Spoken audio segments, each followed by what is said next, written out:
Well, good afternoon, everyone. Good afternoon. It's good to see you. Good to see everybody back at Gettysburg for the 160th anniversary. It is my pleasure to welcome you to the 2023 annual Sacred Trust Talks and Book Signings presented by the Gettysburg Foundation and Gettysburg National Military Park. We are pleased to collaborate with the Foundation to invite renowned Civil War historians, authors, National Park Service rangers, licensed battlefield guides, and experts to participate in the Sacred Trust and share their unique perspective with our visitors. I had the great pleasure of spending the morning on Little Round Top with our next presenter, Colonel Doug Douds. Colonel Douds' talk is titled A Comparative Analysis of George G. Meade and Robert E. Lee's Commanding Machines at Gettysburg. Doug Douds will discuss how Army leadership is a collective activity. At Gettysburg, George Meade and R.E. Lee employed commanding machines, senior subordinate commanders and staff officers to lead their armies. Doug will compare their commanding machine structure and processes, giving insights to the battle's outcome. Colonel Douds is a retired Marine colonel, a faculty member at the U.S. Army War College, and of course, a licensed battlefield guide here at Gettysburg National Military Park. This fall, he will defend his PhD dissertation at Leeds University in England on a comparative case study of Field Army Command during the Battle of Gettysburg. Please join me in welcoming Colonel Doug Douds.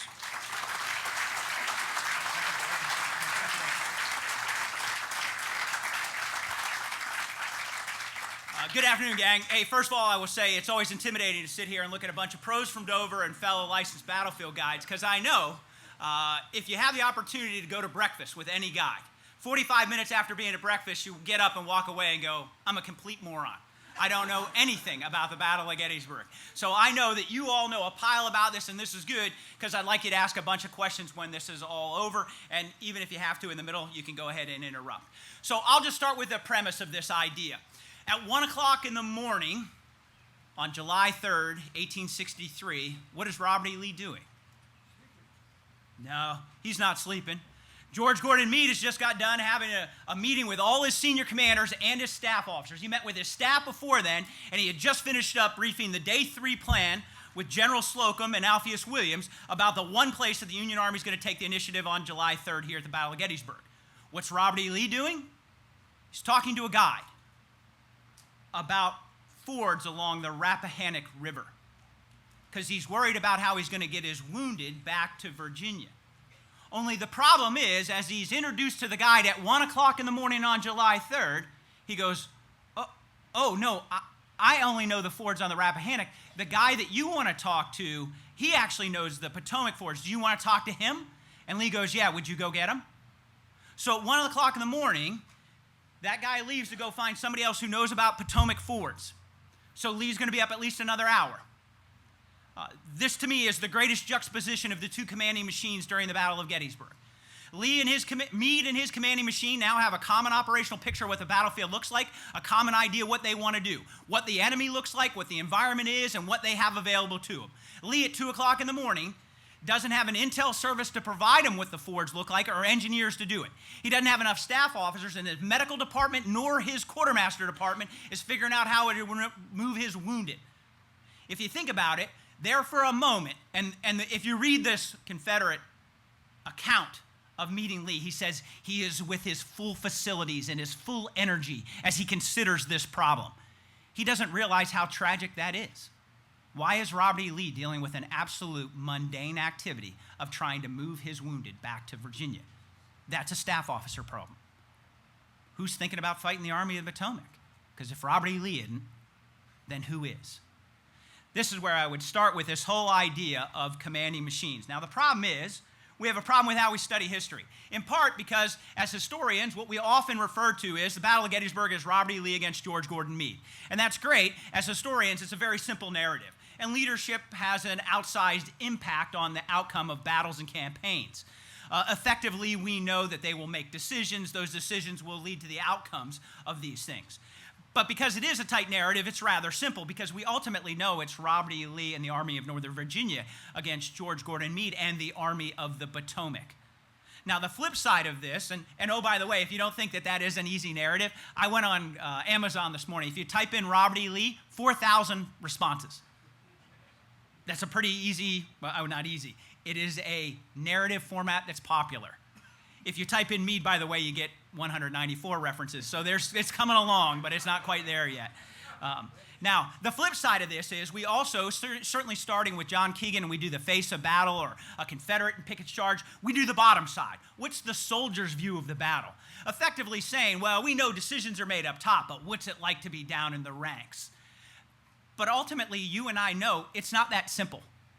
Commanding officers don't make decisions and those magically translate to activities on the battlefield. There's connective tissues in there. There's sinew in there. There is a commanding machine that allows an army to function.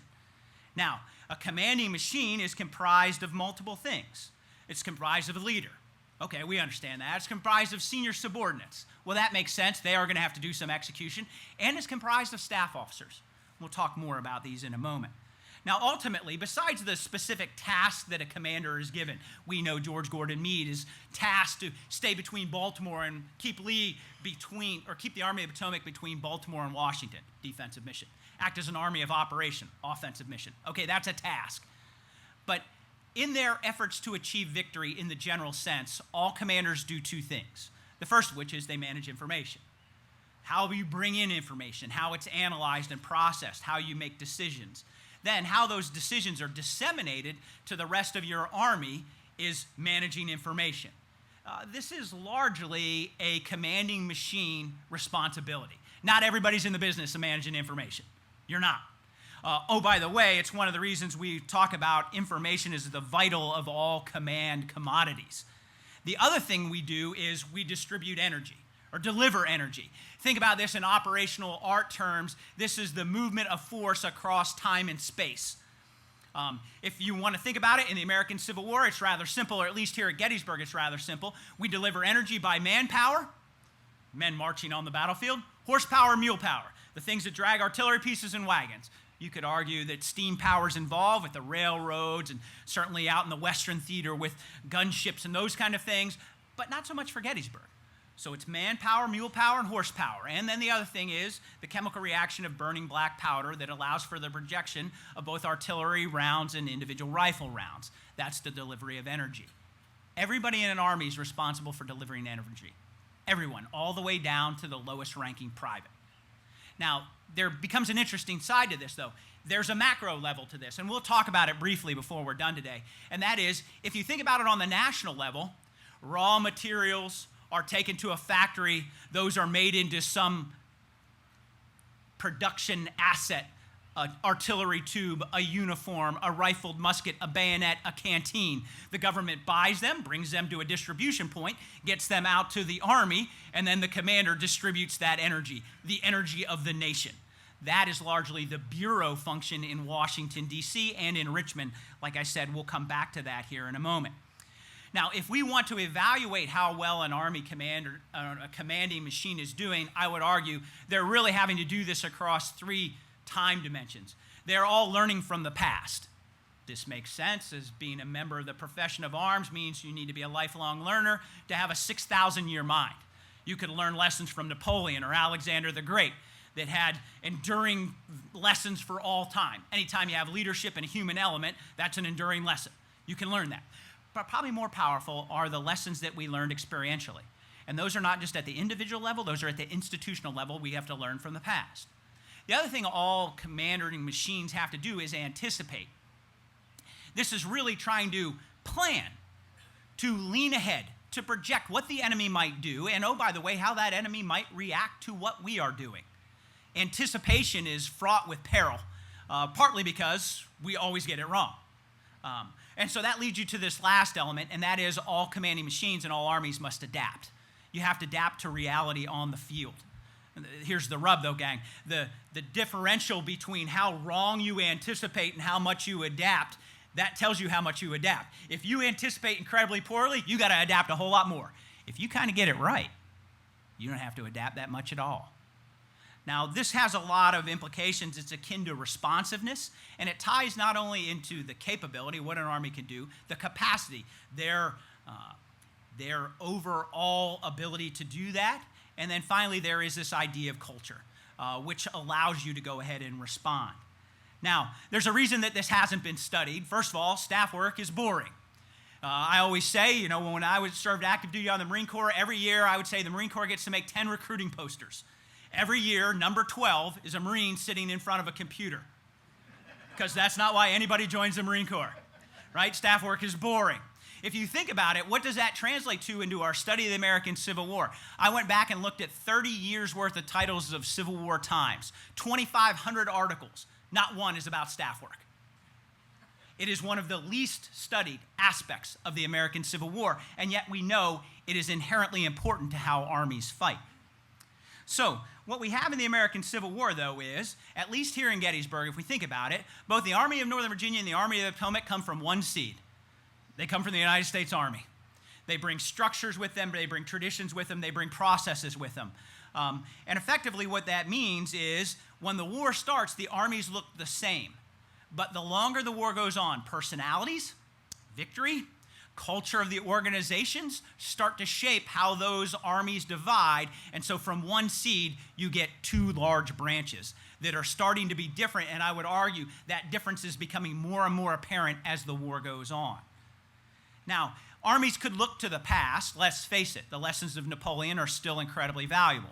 The average man still marches on the battlefield. Wagons are still pulled by mules and horses, traditional. Infantry is still the decisive arm on a Civil War battlefield. Linear tactics, although refined, are not terribly different from the time of Gustavus Adolphus. So there is ways to learn from the past. But we're also starting to look to the future. If we think about multi-shot carbines, telegraphs, steam engines, and maybe some of the more subtle ones. How does the Union finance a war that goes on for 4 years? Those become interesting ones to study, but also within this is the organizational structure of a field army staff, which doesn't exist at all in 1861 because we don't have a field army, right? We operate as companies spread out across the frontier. If you think about it, the most anybody had ever commanded was 10,000 men. And there really only two guys had ever done that, Winfield Scott and General Wool. So even if you said, oh, you went to West Point, great. We taught you how to be a company commander. I mean, if I asked you, hey, for you to do your job right now, tell me what was the most salient thing you learned about your senior year in high school. This is like saying, well, he went to West Point. He surely should know how to move and maneuver a 110,000-man army around a battlefield. That's crazy talk. So they're having to learn as they go. The bottom line is you could be successful with those methods from the past, where at the Civil War we say is the last of the old wars and the first of the new. A commander can still look with the sweep of his eye and weigh all those things that matter materially and all those things that cannot be measured but we know count. And so you could still do that. The question is, for how long? For how long could you successfully do that? If you think about it, the Army of Northern Virginia is always outnumbered. They're always outgunned. And since the year that Robert E. Lee has been commanded, he's commanded in 5 campaigns, and he's 4-0-1. He's won 4, he's never lost, and I'm calling Antietam a tie. So I would argue he's done this using the old school because it's worked. This will have implications because surely as the Army of Northern Virginia is 4-1, the Union Army is 0-4-1, and every time they lose or tie, they get a new commander. So Robert E. Lee gets 5 reps as being the commander of the Army of Northern Virginia. 5 different people get 1 rep. I know McClellan's in there twice, but let's face it, he's not there that long. And he had a lot of learning to do from the first one, so that doesn't count either. Now, Lincoln recognizes leadership matters. In fact, he would say, we cannot help but beating them if we have the man. How much depends in military matters on one mastermind? And the Army of the Potomac recognizes this too. They don't get to pick the commander. Abraham Lincoln does. What the Army of the Potomac's institutional response to losing is to develop an utterly professional staff. And we'll talk about those guys here in a moment. So first thing I want to talk about is structure. The structure of the two armies is largely the same. Right? We know that the Army of the Potomac does a partial reorganization, in part because they suffer over 17,000 casualties at Chancellorsville, and then the states of New York and Maine signed up 2-year enlistments, so 31,000 men march out of the Union Army, leads to a partial reorganization. That affects all 51 brigades in the Army of the Potomac except for 14. If we look at that lineup, even as we see, 2 of Meade's 7 corps commanders are new, 8 of his 19 division commanders are new, 22 of his 51 brigade commanders are new. That's an implication. Of course, it's massively an effect on both sides. So On the Confederate side, you see, we also know Lee does a famous reorganization in May. He suffers the same problems. 2 of his 3 corps commanders are new. 4 of his 9 division commanders are new. 12 of his 37 brigade commanders are new. But even when we take a look at this, we see there are some issues. Just look at Meade's span of control. Today we talk about modern management theory and it would say you want to have anywhere from 3 to 7 direct reports. He's got 9. How does he deal with that? He creates wings. Oh, hey, if I give Reynolds the 12th Corps and the 3rd Corps, that makes that a little more simple. If I give Slocum the 5th Corps, that makes that a little more simple, and now I've made it a manageable problem. So that's how he gets around his structural issues. Notice Robert E. Lee, though, doesn't have an artillery reserve. Structural issue. Designs that out in the May reorganization. Used to have one, doesn't have one now. What are the implications of that? We'll talk about it. Now, on the staff side, we know that there are really 2 kinds of staffs. We normally think of a general staff. Most of our minds picture the Prussian general staff, which is really the Prussian reaction to what do you do when Napoleon shows up and you don't have Frederick the Great. They lose a Jena Aerostadt and say, you know what we're going to do? We're going to create a German general staff. We're going to create a professional group of individuals who are going to put a floor on performance that inform and advance the thinking of a commanding officer. It's the same reaction the Army of the Potomac makes. How do we put a floor on performance, inform and advance the thinking of the commander? Now, there is no real national level except for bureaus. Administratively, they help run, but nobody's directing the war outside of Lincoln and part of his cabinet. Now, there are many reasons to form a staff. Like I said, first of all, they can inform and advance the thinking. Also, because the character of war is changing, armies are growing in size. They're maneuvering across greater space. Battlefields are becoming larger. Technical expertise is growing. Signals, artillery, engineering, commissary, quartermaster. A commanding officer cannot be the expert in all of them, so we create experts. Today, we would create experts in cyber and space. The changing character of war continues to change, and a commander can't be experts in all, so what I do is I have an expert that I can go to so that I can get sound advice. Moreover, a staff has resilience far beyond the mind of a single commander. If the commander has a bad day, the rest of the staff can pick up for him, and if we think about learning lessons from the past, this becomes institutional learning, especially for the Army of the Potomac, where the commander is new. Meade comes in with 3 days of experience as he starts to fight the Battle of Gettysburg. But where's all the experience in the Army of the Potomac? It's in his staff. If you think about your staff is really divided into a general staff or a personal staff. These men would have basically the rank of the commander. They would carry his wasta. You can see all the people listed on a personal staff. That is largely changing during the Civil War. It really goes down to aides de camp. Go with the commander. And if you think about it, when Meade becomes the commander of the Army of the Potomac, he brings 5 of his aides that used to be 5th Corps commander aides with him to help command the Army of the Potomac.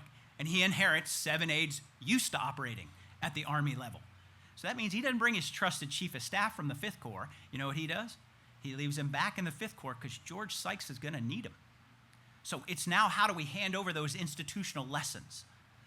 The other thing we have there are special staff officers. These would be your fighting staffs. Think about your artillery, your engineers, your signal corps, your ordnance men. This is now technical expertise that would travel with you. They would stay in position kind of regardless who comes and goes. And I would argue, at least in the Army of the Potomac, once the right guy's in this position, he never moves. We'll talk more about that here in a moment.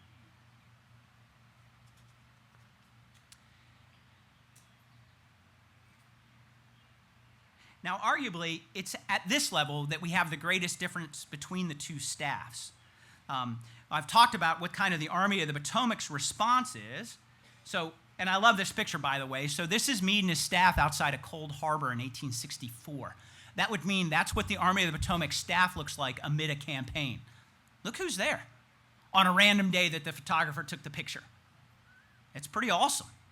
Look at all the talents that's there. Look at all the expertise that's around him. So it's a snapshot in time about what does a headquarters look like. Moreover, we will kind of talk more about this, the idea of what's Lee's staff look like. And we have to use pictures like this because we don't have any pictures of Lee with his staff.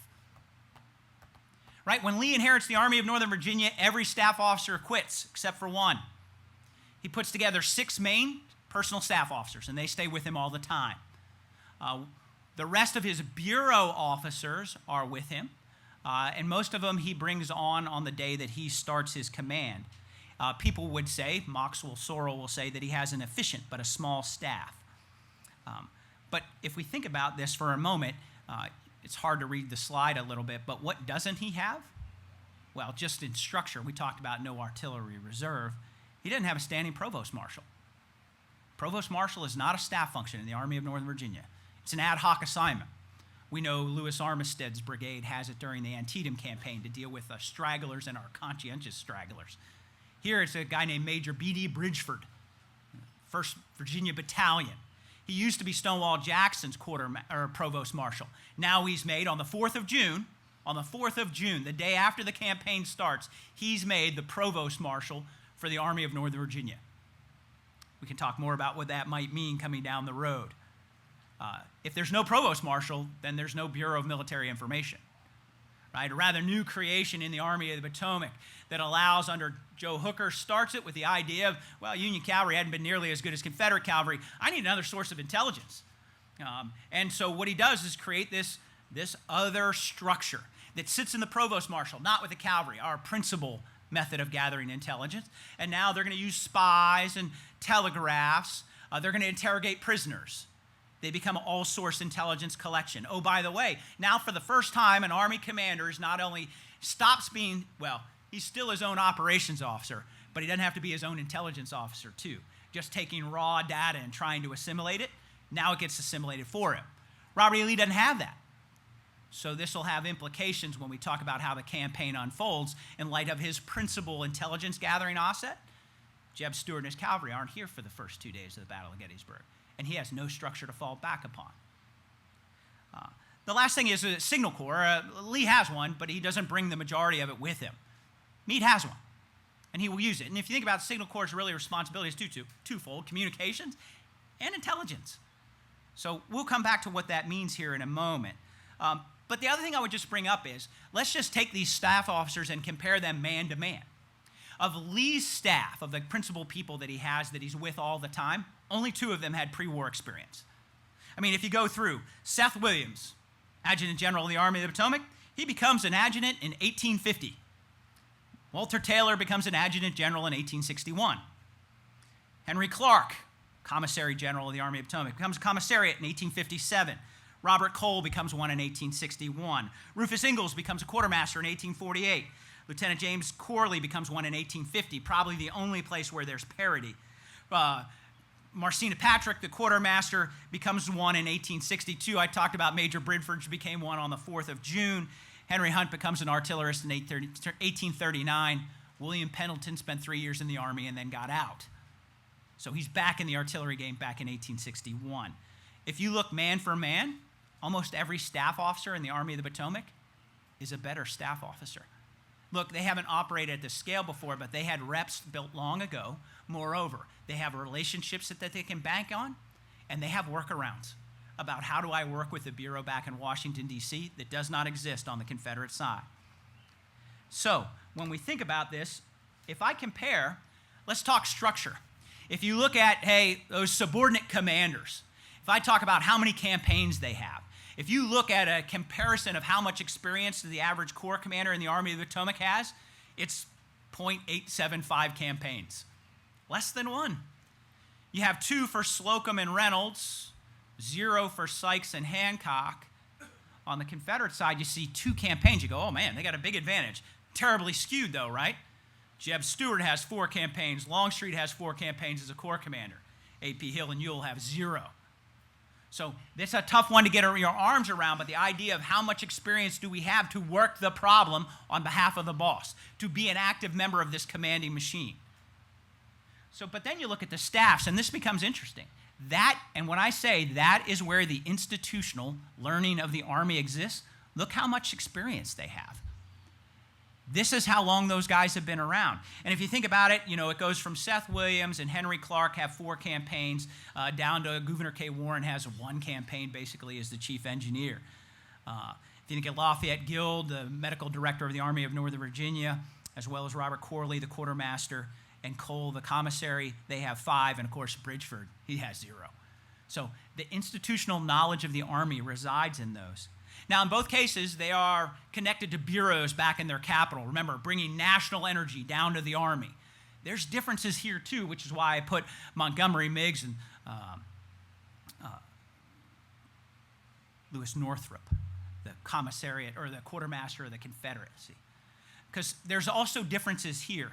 When you think about the idea of how well do they understand the supporting and supported roles, we generally get the idea an army in the field should be supported and the bureaus should be supporting. But if we look at some of the comments that come out of the armies, Northrop would say, if General Lee wants rations, let him go find them in Pennsylvania. Who's supporting who? Right? Even just when we know on the 28th of June when Rufus Ingalls requests 10,000 socks and 10,000 booties. Right? By the end of the day, Montgomery Meigs, after he gets over his temper tantrum for the loss of wagons, is going to go ahead and send 20,000 boots and 20,000 shoes. He knows he's supporting the Army of the Potomac. It gets to be a mindset. I would argue, if you're a staff officer in the Army of the Potomac, you're in the Army of the Potomac liaisoning with the bureaus. If you're a staff officer in the Army of Northern Virginia, you're a bureau officer liaisoning with the Army of Northern Virginia. How does this translate to? For the same reason, on the 2nd of July, when the quartermaster of the Army of Northern Virginia is going to send back and say, I need 20,000 shoes. The response is, I thought you were going to send us shoes. What? How can that be the answer? Who's supporting who? I bring this up to say that this relationship matters because it's how we deliver the energy of the nation down to that army. And of course, we know how well or not well supported Robert E. Lee's army is in the field. What does that equate to while they're in campaign, though? When we think about the Army of the Potomac, we have all kinds of accounts of how large it is. In fact, we have a wonderful testimony from the 6th Corps Quartermaster, Lieutenant Colonel Tolles, who says, the headquarters of an army is therefore a town of considerable population. It's huge because all the personal and professional staff officers and all the bureau staff officers travel with the headquarters of the Army of the Potomac. It's massive. What does that translate to as we juxtapose that with the Army of Northern Virginia? Well, we have a wonderful case. We know the 26th to 30th of June, Lee's headquarters are set up outside of Messersmith Woods, just outside of Chambersburg. And we know that Fitzgerald Ross will say that it was about a half dozen tents and as many baggage wagons and ambulances. If you look at the returns from the 20th of July, the headquarters return to the Army of Northern Virginia show 16 officers and 0 enlisted. It's puny, in part because bureau officers in the Army of Northern Virginia don't travel with Robert E. Lee. They're off doing other things. This is in accordance with his rather laissez-faire operation of the Army of Northern Virginia, but the idea that they're not there, which means he can't turn to them when I need an expert's opinion about how that works. Moreover, maybe more importantly is, when it comes to a mundane task, he can't go take care of that. He ends up screwing around with wagons and medical issues at 1 o'clock in the morning of July 3rd. There are implications for the process by which we use the structure we have.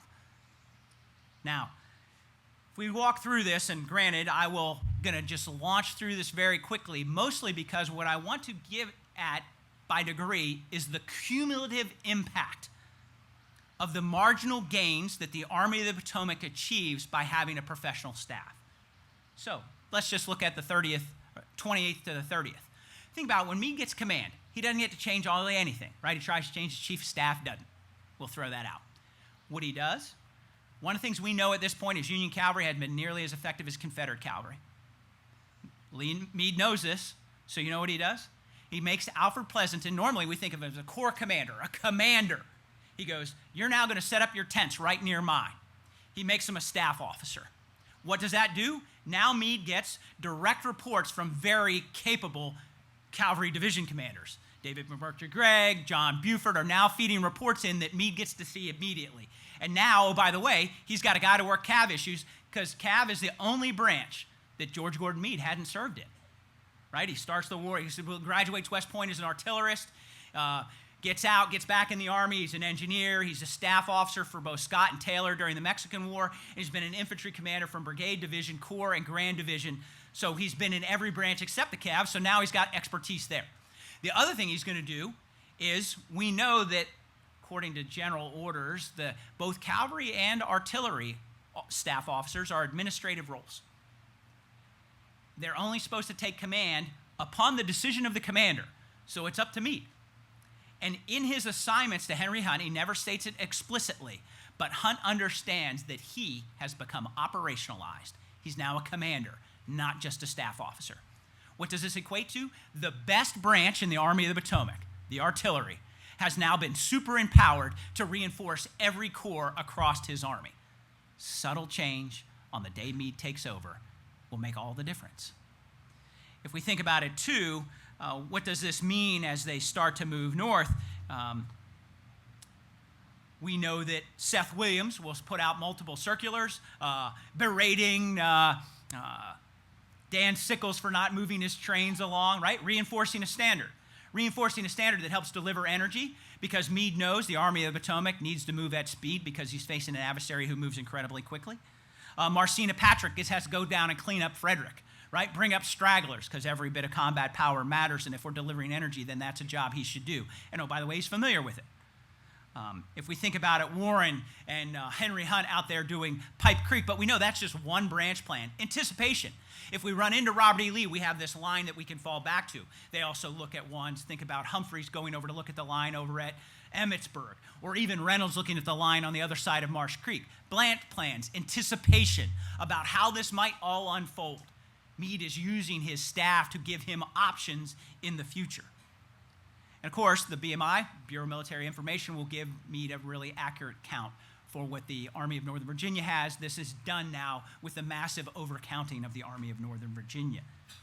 And of course, on the Confederate side, we know Jeb Stuart starts to ride around the Army of the Potomac. Now look, we can talk about the details of all the other cavalry brigades available to Lee, 4 others. He would have had to known that Jeb Stuart wasn't going to show up on the 1st of July on the day he left. He would have had to give orders for all those brigades to start moving here if they were going to be here on time. Well, he kind of trusts Jeb Stuart. So how could he anticipate that? The bottom line, though, is once he's not there, there's no other structure that exists. He doesn't have somebody on his staff to go work the cav problem. Because you and I can sit here and come up with 15 creative ways. Shut down an artillery battery. Take those 80 horses and give them to staff members and people who can ride. Take a company of infantry and put them on stock. Let's start at least ad hoc getting to some kind of intelligence gathering system. Well, unless Lee does that, nobody's going to do that because he doesn't have a guy. Something to think about. Also, when we think about it, he's reduced to being able to operate because he gets word from a spy. And then, of course, just our ability to go ahead and bring other information in. Johnston Pettigrew, who says, I ran into the Army of the Potomac on the 30th. That is information that's not well received because he doesn't have an all-source piece of intelligence to go, hang on, let's think about that for another moment. Let's talk about 1 July. I have Rufus Ingalls there. I already put you about ordering up our shoes, but also think about his ability to get the trains out of the way. If you read any of his official accounts, he says it's now effectively standard operating procedure. You and I today would say doctrine about how we get the trains out of the way. The infantry goes forward with the artillery, the ammunition trains, and the ambulances to achieve tempo, delivery of energy. And oh, by the way, he says one of the great things we've done, because his report is also his end of the year report, says that we have great quartermasters throughout the depth of the Army of the Potomac. So it's not just him being great. There's greatness at almost every level. They know how to operate this system. If we think about Dan Butterfield, it's an interesting case. We know Meade is furious at Dan Butterfield, right? Except when he learns that Reynolds has been killed at 1 o'clock, Meade, who already gave a half-hour debrief to Winfield Scott Hancock when he arrived at his headquarters, right? Told him, here's everything I'm thinking. So now he's got common operational picture. Even furious at Butterfield, it takes him 10 minutes to ride to Hancock's headquarters, and he takes him anyway. That's pretty impressive. For the simple fact is that as he gives him a job, you need to go up there, take command of the corps available, and advise Meade whether this is a good place to have a battle. It's Butterfield who goes, hey, Hancock, I know you're a field commander. Your job is to advise the commanding general. So the second Slocum turns up, turn the command of the field over to him. It's a subtle catch, and it's a really great staff work. Meade doesn't catch it, but Butterfield does, and because Meade took him, it captures one item to keep Hancock focused on the job that probably he was least familiar with, advising the commanding general, instead of being a commander, for which he was utterly familiar with.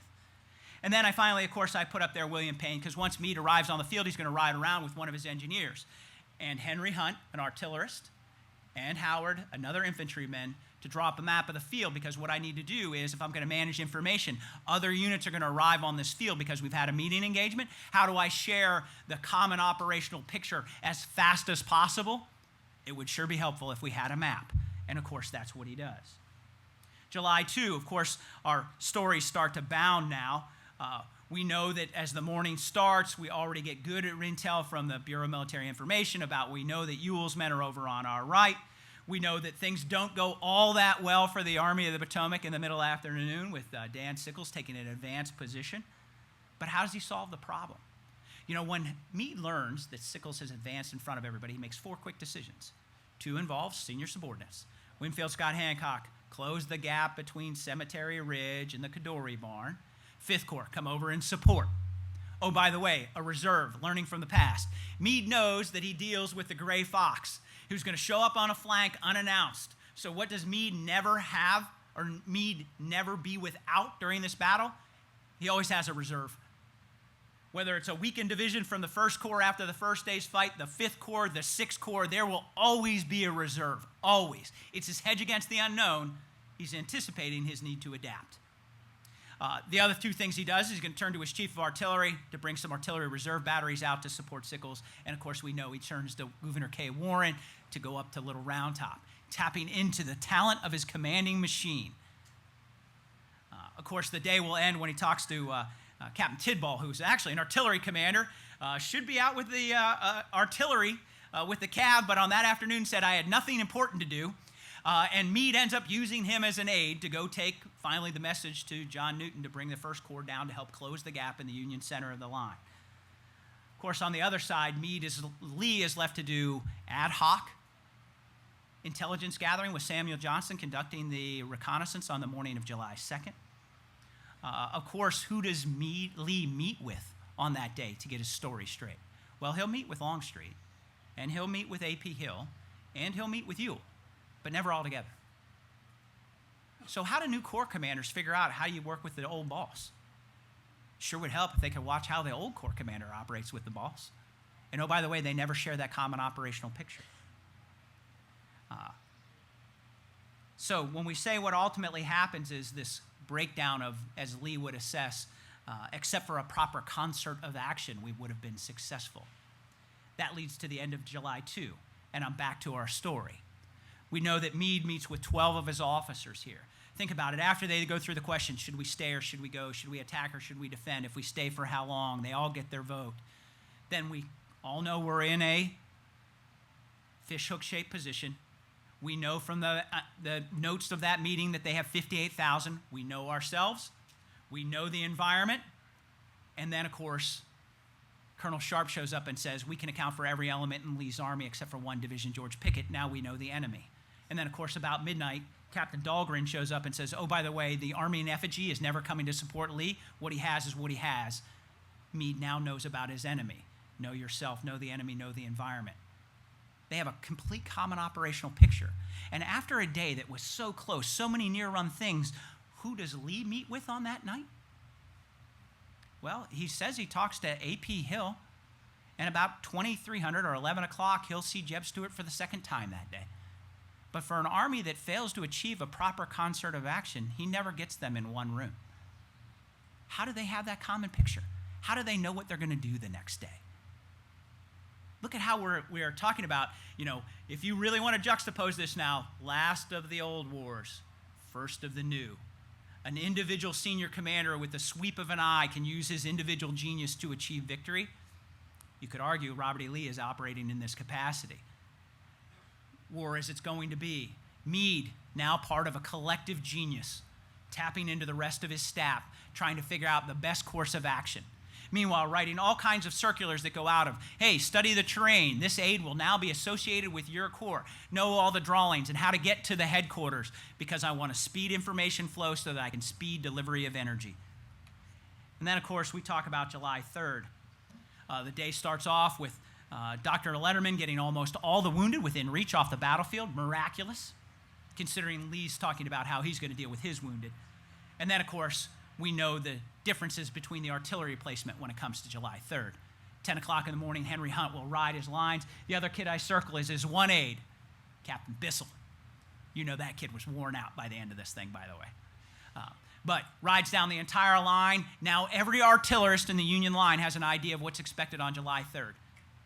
And of course, we know how that plays out. Meanwhile, Edward Porter Alexander talks about we don't use our artillery the way we should. We know we say a fishhook-shaped line. If we were going to take advantage of that, we should have targeted the apex. The only guy who could have possibly done that is William Pendleton.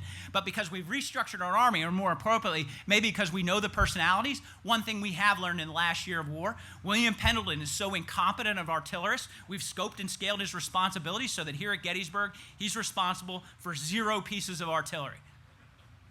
He's a highly powered ordnance chief. And even as a highly powered ordnance chief, he doesn't know how much ammunition he has, or at least never tells Lee. And neither does Briscoe Baldwin, the ordnance chief.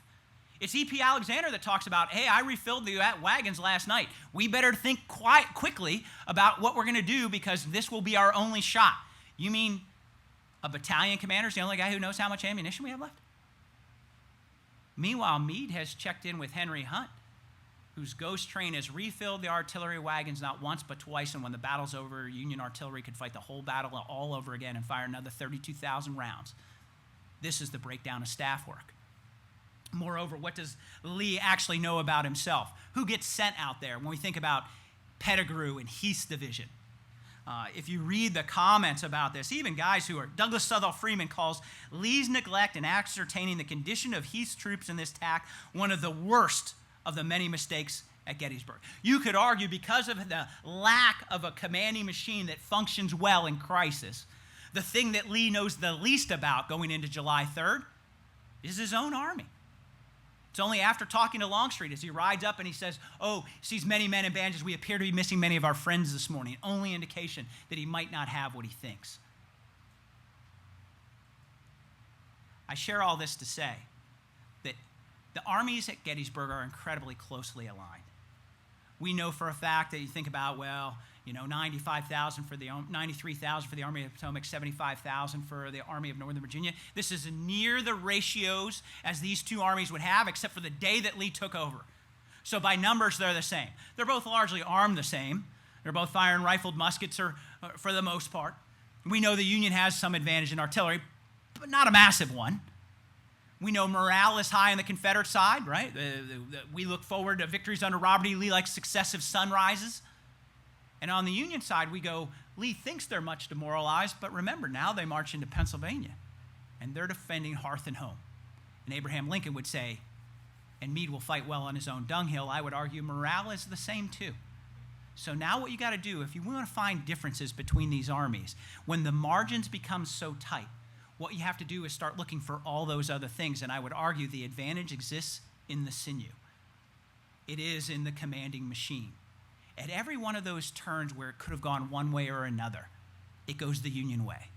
Arguably, in part, because of a commanding machine that works. Normally, we think, oh, poor George Gordon Meade gets command of the Army of the Potomac 3 days before we start this battle. On the other hand, George Gordon Meade inherits an incredibly professional staff who trust one another.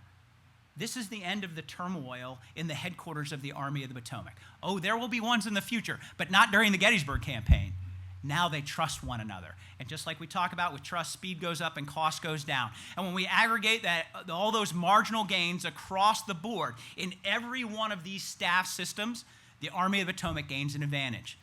And I would argue what that equates to is their ability to learn from the past, anticipate the future, and adapt. Means the Army of the Potomac isn't perfect here. They make mistakes. But the difference is the mistakes don't compound the way they have in the past, because now professionals step in and they stop the next domino from falling. And ultimately, it is the collective genius of the Army of the Potomac that is all the difference between the individual genius of Robert E. Lee and determines the outcome of the Battle of Gettysburg. Or at least that's my pitch. Gang, that's 44 minutes and 29 seconds.